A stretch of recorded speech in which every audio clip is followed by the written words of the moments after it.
തിരുഹിതത്തിന് പരിശുദ്ധ അമ്മ ഇതാ കർത്താവിൻ്റെ ദാസി എന്ന് പറഞ്ഞപ്പോൾ ദൈവത്തിൻ്റെ പുത്രൻ ഈ ഭൂമിയിൽ ജനിച്ചു. മാനവകുലത്തിന് മുഴുവൻ രക്ഷ കൈവന്നു.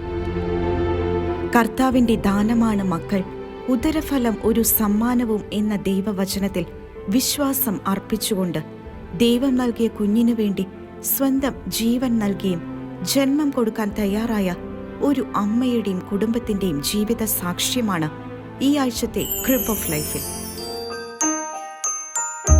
എൻ്റെ പേര് ജെറിൻ ടി ജോസ്. ചൂരക്കാട്ടാണ് എൻ്റെ വീട്ടുപേര്.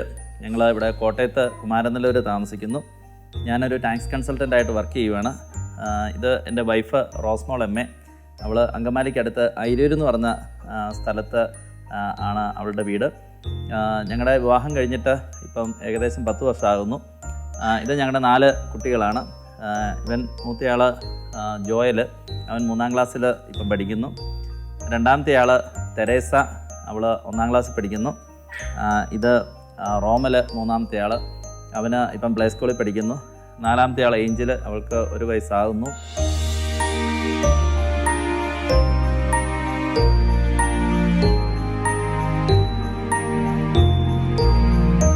എൻ്റേത് ഒരു സാധാരണ കുടുംബമാണ്.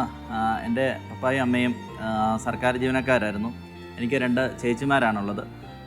ചെറുപ്പകാലം തൊട്ട് തന്നെ വിശ്വാസത്തിൽ അടിയുറച്ച് വളരാനും അതുപോലെ തന്നെ സന്ധ്യാപ്രാർത്ഥനകളിലും പള്ളിയിൽ പോകുന്ന കാര്യങ്ങളിലും എല്ലാം എൻ്റെ അമ്മയും പപ്പായും ഒക്കെ കൂടുതലും അക്കാര്യത്തിൽ പ്രേരിപ്പിക്കാറൊക്കെ ഉണ്ടായിരുന്നു. അതുകൊണ്ട് തന്നെ പള്ളിയായിട്ട് ചേർന്ന് എല്ലാ മിഷൻ ലീഗ് ഉൾപ്പെടെയുള്ള എല്ലാ സംഘടനകളിലൂടെയൊക്കെ തന്നെയായിരുന്നു ഞാൻ വളർന്നു വന്നിരുന്നത്. സ്വാഭാവികമായിട്ടും പള്ളിയുമായിട്ട് ചേർന്ന് നിന്നുള്ള പ്രവർത്തനങ്ങൾ ആയിരുന്നതിനാൽ അതാത് പ്രായത്തിൻ്റെ കാലഘട്ടത്തിൽ അതാത് സംഘടനകളിൽ പ്രവർത്തിച്ചിരുന്നു. അപ്പോൾ മിഷൻ ലീഗിൻ്റെ കാലഘട്ടത്തിൽ മിഷൻ ലീഗിലും, തുടർന്ന് 18 വയസ്സിന് ശേഷം യുവദീപ്തിയിലും വളരെ സജീവമായിട്ട് ഞാൻ പ്രവർത്തിക്കുന്നുണ്ടായിരുന്നു. ഒരു 19ാമത്തെ വയസ്സ് മുതൽ തന്നെ സൺഡേ സ്കൂളുമായിട്ട് ബന്ധപ്പെട്ട ശുശ്രൂഷകളിൽ പങ്കെടുക്കുന്നുണ്ടായിരുന്നു. അപ്പോൾ അതുകൊണ്ട് തന്നെ നമ്മുടെ സഭയുടേതായിട്ടുള്ള പ്രബോധനങ്ങളും അതുപോലെ തന്നെ ക്ലാസ്സുകളും കാര്യങ്ങളും ഒക്കെ എനിക്ക് സ്വീകരിക്കുവാനുള്ള അവസരങ്ങളും കാര്യങ്ങളും ഒക്കെ ലഭിക്കുന്നുണ്ടായിരുന്നു. കൂടുതൽ കുട്ടികൾ വേണം എന്നുള്ളൊരു ചിന്ത എനിക്ക് ചെറുപ്പകാലം തൊട്ട് തന്നെ ഉണ്ടായിരുന്നു.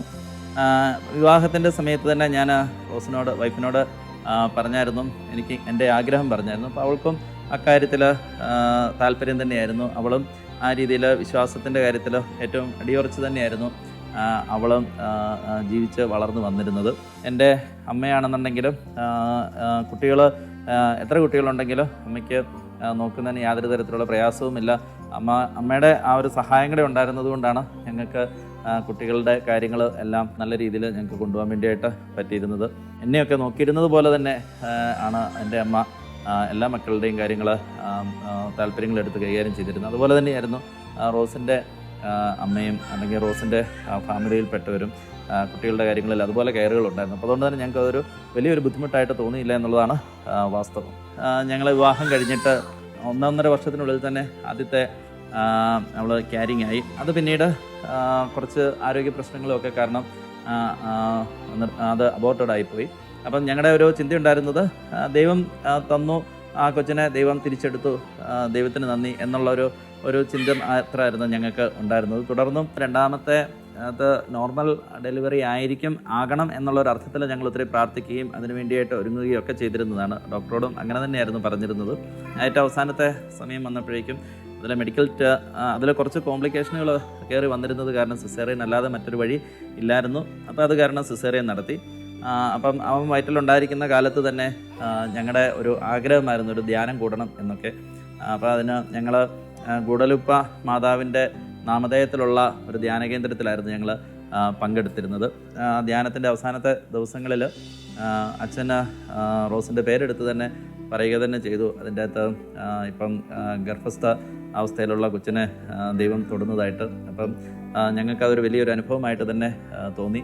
തുടർന്നുള്ള ഓരോ കുട്ടികളെ സ്വീകരിക്കുന്ന സമയത്തും ഞങ്ങൾ നേരത്തെ തന്നെ പ്ലാൻ ചെയ്ത് ഏതെങ്കിലും ഒരു ധ്യാനത്തിൽ പങ്കെടുക്കുമായിരുന്നു. ഇന്ന ധ്യാനകേന്ദ്രം എന്നില്ല, ഞങ്ങൾക്ക് അവൈലബിൾ ആയിട്ടുള്ള ഏതെങ്കിലും അടുത്തുള്ളൊരു ധ്യാനകേന്ദ്രത്തിൽ പങ്കെടുക്കുമായിരുന്നു. അതിൽ ഏഞ്ചൽസ് ആർമിക്കാർ അറേഞ്ച് ചെയ്തിരുന്ന ധ്യാനത്തിൽ ആയിരുന്നു ഞങ്ങൾ 3ാമതായിട്ട് പങ്കെടുത്തിരുന്നത്. കാരണം കുട്ടികളെ അങ്ങോട്ട് ചേർത്ത് പങ്കെടുക്കാൻ വേണ്ടിയായിട്ട് എല്ലാ ധ്യാന കേന്ദ്രങ്ങളിലും സൗകര്യങ്ങളില്ലായിരുന്നു. അപ്പം ഏഞ്ചൽസ് ആർമി അറേഞ്ച് ചെയ്തിരുന്ന ധ്യാനം ഞങ്ങൾക്ക് ഇവിടെ തൊട്ടടുത്ത് തന്നെയുള്ളൊരു ലൊക്കേഷനിൽ വന്നപ്പോഴേക്കും ഞങ്ങളവിടെ കുട്ടികളെ കൂടെ ചേർത്ത്, മുതിർന്ന 2 കുട്ടികളെ കൂടെ ചേർത്ത് ഞങ്ങൾ അങ്ങനെ പങ്കെടുത്തു.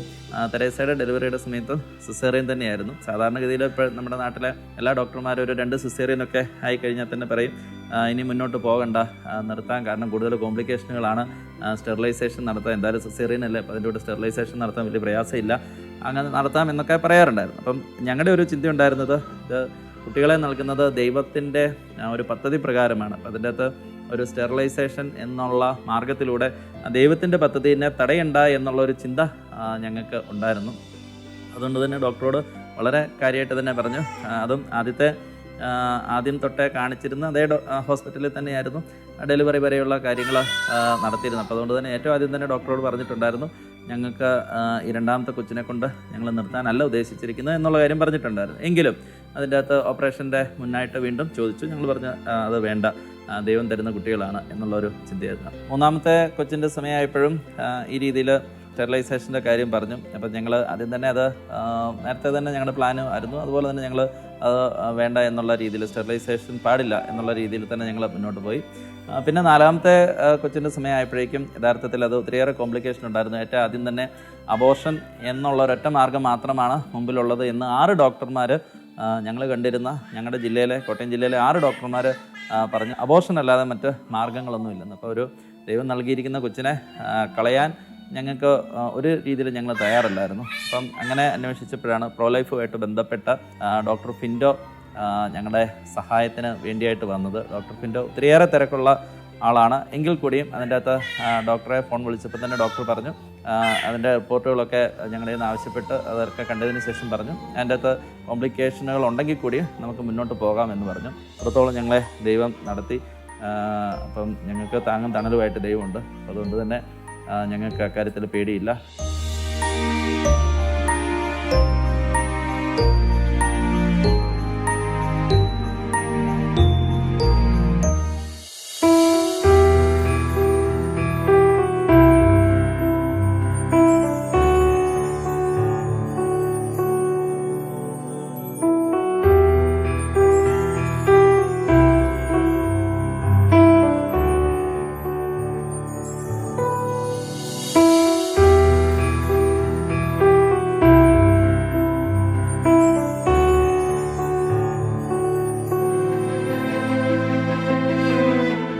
നമ്മളെപ്പോഴും സിസേറിയൻ പറയുമ്പോൾ 2 എണ്ണം വെച്ച് അല്ലെങ്കിൽ 3 എണ്ണത്തിൽ നിർത്തുകയാണ് ചെയ്യാറ്. അപ്പോൾ നോർമൽ ഡെലിവറി ആണെങ്കിൽ നമുക്ക് എത്ര കുഞ്ഞുങ്ങളെയും സ്വീകരിക്കുന്നതിന് ബുദ്ധിമുട്ടില്ലല്ലോ. അപ്പോൾ പലരും എന്നോട് പറഞ്ഞായിരുന്നു, ഈവൻ ഞാൻ നഴ്സിംഗിൽ OB ആണ്, അപ്പോൾ ഒബ്സ്റ്ററ്റിക് ആൻഡ് ഗൈനക്കോളജിയാണ്. അപ്പോൾ അതിൻ്റെ അകത്ത് നമുക്കറിയാം എന്തുമാത്രം കോംപ്ലിക്കേഷൻസ് ആണ് വരുന്നത് എന്നുള്ളത്. എൻ്റെ ഫ്രണ്ട്സ് ആണെങ്കിലും പലരും ആണെങ്കിലും ചോദിച്ചിട്ടുണ്ട്, നിങ്ങൾക്ക് നിർത്തിക്കൂടെ എന്ന്. പക്ഷേ മക്കളെ ദൈവത്തിൻ്റെ ദാനം എന്നുള്ള ആ ഒരു വിശ്വാസത്തിൽ നിന്നുകൊണ്ട് ഞങ്ങൾ അത് വേണ്ട എന്നുള്ള രീതിയിൽ തന്നെയാണ് മുന്നോട്ട് പോയിരുന്നത്. അപ്പോൾ ഞങ്ങൾ 4ാമത്തെ ആൾ ഏഞ്ചൽ പ്രഗ്നൻ്റ് ആണെന്ന് അറിഞ്ഞ ശേഷം ഞങ്ങൾ ഹോസ്പിറ്റലിൽ പോയി.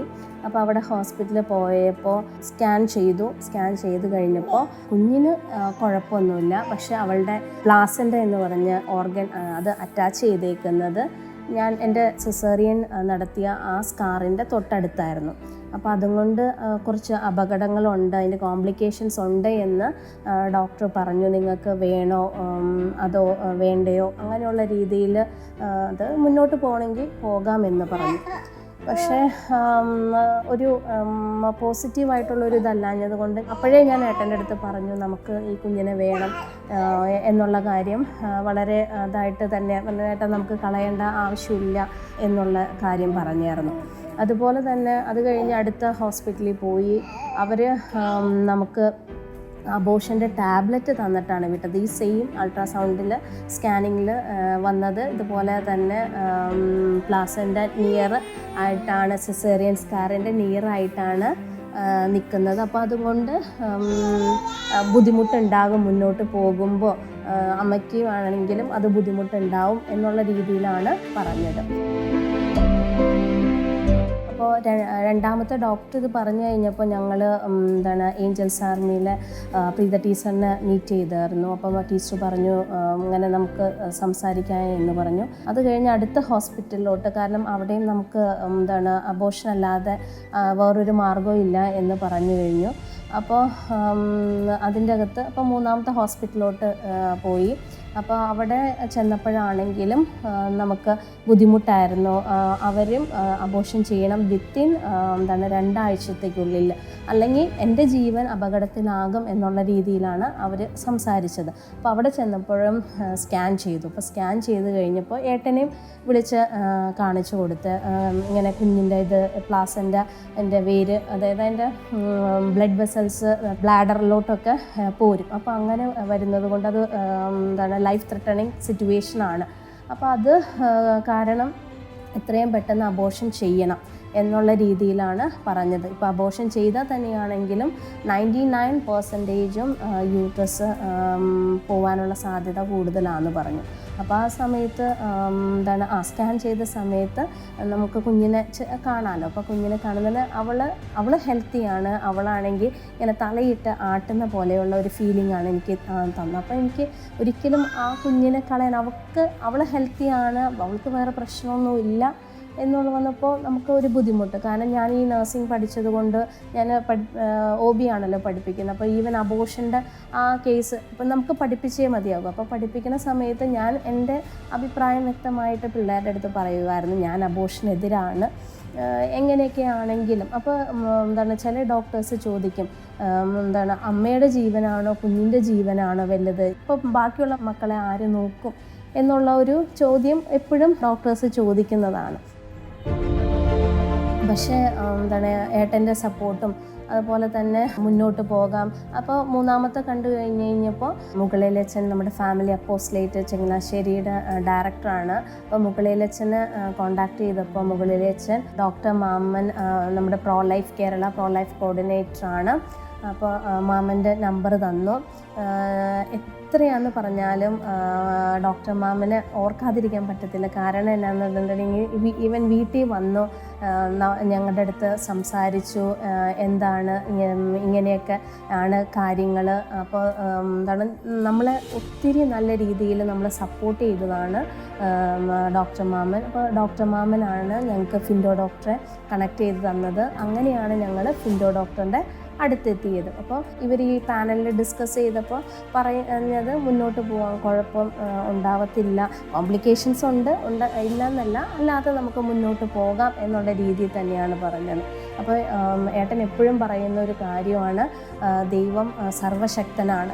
ഞാൻ കെട്ടി വന്ന കാലം തുടങ്ങി കേൾക്കുന്ന ഒരു കാര്യമാണ്, എന്തൊരു ബുദ്ധിമുട്ട് ഞങ്ങളുടെ ജീവിതത്തിലുണ്ടെങ്കിൽ, എന്തെങ്കിലും ഒരു കാര്യത്തിൻ്റെ അത് ചിലപ്പം നടക്കാൻ അത്രയും ബുദ്ധിമുട്ട്, പക്ഷേ ഏട്ടൻ പറയുന്ന ഒരു കാര്യം, ദൈവം സർവശക്തനാണ്. അപ്പോൾ ആ ഒരു ഇതിൽ കൂടെ ഞങ്ങൾ മുന്നോട്ട് പോയി. അങ്ങനെ ഞങ്ങൾ തൃശ്ശൂർ ഡോക്ടർ ഫിൻഡോനെ കാണാൻ പോയി. ഡോക്ടറാണെങ്കിൽ ഒത്തിരി ഹെൽപ്ഫുള്ളായിരുന്നു. നമുക്ക് എല്ലാ കാര്യത്തിലും ഒത്തിരി സപ്പോർട്ടായിരുന്നു. നമുക്ക് ഡോക്ടറിൻ്റെ അടുത്ത് പോകുമ്പോൾ തന്നെ നമുക്കൊരു ഒരു പോസിറ്റീവ് ഫീലിംഗ് ആയിരുന്നു. കാരണം ടെൻഷൻസ് ഒന്നും നമുക്ക് തരാറില്ല. അങ്ങനത്തെ ഒരു എപ്പോഴും ചിരിച്ചുകൊണ്ടിരിക്കുന്ന ഒരു ആളാണ്. അങ്ങനെ അപ്പോൾ ഡോക്ടർ അപ്പം ഞാനിങ്ങനെ എൻ്റെ എക്സ്പെക്റ്റേഷൻ എന്ന് പറഞ്ഞിട്ടുണ്ടെങ്കിൽ ഇപ്പോൾ വലിയ കാര്യമായിരിക്കും ചെയ്യാൻ പോകുന്നത്, അല്ലെങ്കിൽ വലിയ എന്തെങ്കിലുമൊക്കെ പറഞ്ഞു തരും. അപ്പോൾ ഡോക്ടർ ഒരു പ്രിസ്ക്രിപ്ഷൻ എടുത്തിട്ട് ഡോക്ടർ എനിക്ക് ഇത് എഴുതാം. അപ്പോൾ ഞാൻ വിചാരിച്ച മെഡിസിൻ ആയിരിക്കും. മെഡിസിൻ അല്ലായിരുന്നു, സത്യം പറഞ്ഞത് ഇതൊരു ദൈവവചനമായിരുന്നു. അവരുടെ അധ്വാനം വൃഥ ആവുകയില്ല. അവർക്ക് ജനിക്കുന്ന ശിശുക്കൾ അത്യാഹിതത്തിന് ഇരയാവുകയില്ല. അവർ കർത്താവിനാൽ അനുഗ്രഹിക്കപ്പെട്ടവരുടെ സന്തതികളായിരിക്കും. അവരുടെ സന്തതികളും അവരോടൊപ്പം അനുഗ്രഹീതരാകും. എൻ്റെ അടുത്ത് പറഞ്ഞു, ഈ വചനം 3 പ്രാവശ്യം രാവിലെയും വൈകിട്ടും ഉച്ചയ്ക്കും നിങ്ങൾ പ്രാർത്ഥിക്കുക. അപ്പോൾ ബാക്കി വേറെ ആകെ കാൽഷ്യവും അയണും മാത്രമാണ് ഞങ്ങൾക്ക് തന്നത്. അപ്പോൾ ആ ഇതിൽ കൂടെ പ്രാർത്ഥനയിൽ കൂടെ നമുക്ക് മുന്നോട്ട് പോകാം, ഞാനും നിങ്ങളെ സഹായിക്കാം എന്നുള്ള രീതിയിലായിരുന്നു ഡോക്ടർ ഫിൻഡോ. അപ്പം അങ്ങനെ മുന്നോട്ട് പോയി. 32 ആഴ്ച കഴിഞ്ഞപ്പോഴേ ഡോക്ടറിൻ്റെ അടുത്ത് ഡോക്ടർ പറഞ്ഞു മറ്റേ ഹോസ്പിറ്റലിലോട്ട് മാറിക്കോളാൻ പറഞ്ഞു. അങ്ങനെ പിന്നെ ഞങ്ങൾ മുന്നോട്ട് പോയി. അടുത്ത ഹോസ്പിറ്റൽ, ഞങ്ങൾ ഡെലിവറിക്കുള്ള ഹോസ്പിറ്റലിലോട്ട് പോയി. 28 ആഴ്ച കടന്നു കിട്ടാട്ടെ, എന്നിട്ട് സിസേറിയൻ ചെയ്യുമെന്നുള്ള രീതിയിലാണ് പറഞ്ഞുകൊണ്ടിരുന്നത്. പക്ഷേ അത് മുന്നോട്ട് പോയിപ്പോൾ അത് 36 ആഴ്ച വരെ മുന്നോട്ട് പോകാൻ കഴിഞ്ഞായിരുന്നു. അങ്ങനെ 36ാമത്തെ ആഴ്ചയാണ് അവളെ സിസേറിയൻ ചെയ്ത് എടുത്തത്. അപ്പോൾ ഏട്ടൻ്റെ അടുത്ത് ആ സമയത്ത് പറഞ്ഞായിരുന്നു കുറച്ച് കോംപ്ലിക്കേഷനാണ്, നമ്മൾ വിചാരിക്കുന്ന രീതിയിലല്ല എന്നുള്ള കാര്യങ്ങൾ പറഞ്ഞത്. ഇതിൻ്റെ അകത്ത് ഒത്തിരി പേരുടെ സഹായവും സപ്പോർട്ടും കൊണ്ടാണ് ഏഞ്ചൽ പുറത്തോട്ട് വന്നത്. ഒത്തിരി പേരുടെ പ്രാർത്ഥന കൊണ്ട് മാത്രമാണ്. പിന്നെ നമുക്ക് സപ്പോർട്ട്, ഡോക്ടേഴ്സിൻ്റെ സപ്പോർട്ടും പ്രാർത്ഥനയും എല്ലാം കൂടിയാണ് നമുക്ക് നമ്മുടെ ഏഞ്ചൽ മോളെ കിട്ടിയത്. ചങ്ങനാശ്ശേരി അതിരൂപതയുടെ കുമാരനല്ലൂർ സെൻറ് തോമസ് ഇടവകയിലെ ജെറിൻ, അദ്ദേഹത്തിൻ്റെ ഭാര്യ റോസ്മോളും അവർ സഭയോട് ചേർന്നും വിശ്വാസത്തിലേറെ ആഴപ്പെട്ടും ജീവിതം നയിച്ചുകൊണ്ട് അവരുടെ വിശ്വാസ ജീവിതത്തെ കരുപ്പിടിപ്പിച്ച ഒരു കുടുംബമാണ് എന്നത് വളരെ സന്തോഷകരമായി എനിക്ക് പറയാനായിട്ടാവും. അദ്ദേഹത്തിന് 4ാമത്തെ ഒരു കുഞ്ഞ് ജനിക്കാൻ പോകുന്നു എന്ന് പറയുന്നത് ഒരു ജ്യേഷ്ഠ സഹോദരനെ പോലെ ആദ്യമേ തന്നെ അറിയിക്കാനും ആ സന്തോഷം പങ്കുവയ്ക്കാനും അദ്ദേഹത്തിന് കഴിഞ്ഞു. ഏതാനും നാളുകൾ കഴിഞ്ഞപ്പോൾ അല്പം കോംപ്ലിക്കേറ്റഡ് ആണ് എന്ന് കേട്ടപ്പോൾ തന്നെ അല്പം വേദനയുണ്ടായി. എങ്കിലും ഞാൻ ഒരു വലിയ കരുത്ത് അദ്ദേഹത്തിന് പകർന്നു കൊടുക്കുകയായിരുന്നു.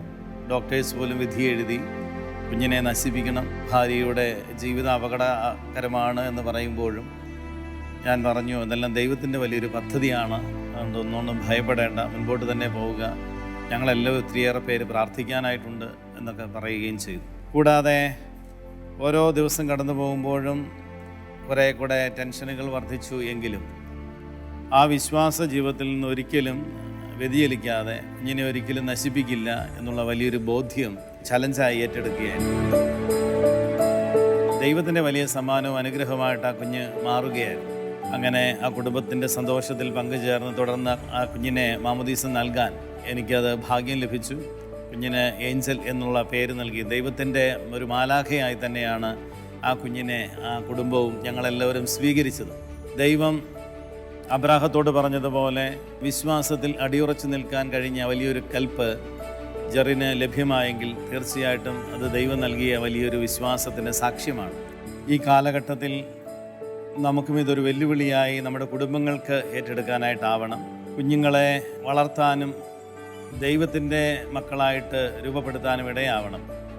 ഒരുപക്ഷെ ഇന്നത്തെ കാലഘട്ടത്തിൽ മക്കൾ വേണ്ട എന്ന് പോലും ചിന്തിക്കുന്ന ഒരു സാഹചര്യം, അല്ലെങ്കിൽ ഗർഭനിരോധന മാർഗങ്ങളൊക്കെ സ്വീകരിക്കുന്ന ഈ സാഹചര്യങ്ങൾ, വന്ധ്യംകരണം, ഇവയെല്ലാം സംഭവിച്ചു കൊണ്ടിരിക്കുമ്പോൾ തീർച്ചയായിട്ടും ഇത് വലിയൊരു ദ്രോഹമല്ലേ നാം ലോകത്തിന് ചെയ്യുന്നത്, അല്ലെങ്കിൽ സമൂഹത്തിൽ ചെയ്യുന്നത് എന്നുള്ള ഒരു അവബോധം വരും തലമുറയ്ക്ക് നൽകാനായിട്ടാവുക എന്നത് നമുക്ക് നൽകാൻ പറ്റുന്ന ഒരു നല്ല സാക്ഷ്യമാണ്. ഇന്ന് ആരെങ്കിലുമൊക്കെ ഒരു ജീവനെ നശിപ്പിക്കുക എത്രയോ വേദനാജനകമാണ്. അങ്ങനെ ഓരോ ജീവനും ദൈവത്തിൻ്റെ അമൂല്യമായ സമ്മാനങ്ങളാണ്, ദാനങ്ങളാണ് എന്ന് ചിന്തിച്ചാൽ തീർച്ചയായിട്ടും ഒരു ജീവനെ പോലും നശിപ്പിക്കാനായിട്ട് നമുക്കാവില്ല. ഈ വലിയ ബോധ്യം നമ്മുടെ ഉള്ളിൻ്റെ ഉള്ളിൽ സ്വീകരിക്കാനായിട്ട് ഇടയാവട്ടെ. അതോടൊപ്പം തന്നെ ഇത് എല്ലാ കുടുംബങ്ങൾക്കും നൽകാൻ പറ്റുന്ന വലിയൊരു സാക്ഷ്യമാണ്. ജീവിതത്തിൻ്റെ പ്രതിസന്ധി ഘട്ടങ്ങളിലും ദൈവം നമുക്കായി വച്ചു നീട്ടുന്ന കുഞ്ഞുങ്ങളെ സന്തോഷത്തോടെ സ്വീകരിക്കാനും ആ കുഞ്ഞുങ്ങളെ ദൈവത്തിനായിട്ട് വളർത്താനും കഴിയുമ്പോൾ തീർച്ചയായിട്ടും നമ്മുടെ കുടുംബങ്ങളൊക്കെ അനുഗ്രഹിക്കപ്പെടും, സന്തോഷകരമായി മാറും. തമ്പുരാൻ്റെ സന്നിധിയിൽ സ്തുതികളോടെ നമ്മുടെ കുഞ്ഞുങ്ങളെയും ചേർത്ത് നിർത്തിക്കൊണ്ട് നല്ല ഒരു കുടുംബത്തിന് രൂപം കൊടുക്കാൻ നമ്മുടെ സഭയിൽ എല്ലാ മക്കൾക്കും ആവട്ടെ എന്ന് ആശംസിക്കുന്നു, പ്രാർത്ഥിക്കുന്നു. ഏക ശരീരവും ഏക ആത്മാവുമായിട്ടല്ലേ ദൈവം നിങ്ങളെ സൃഷ്ടിച്ചത്? ദൈവഭക്തരായ സന്തതികളെ അല്ലാതെ എന്താണ് ദൈവം ആഗ്രഹിക്കുന്നത്?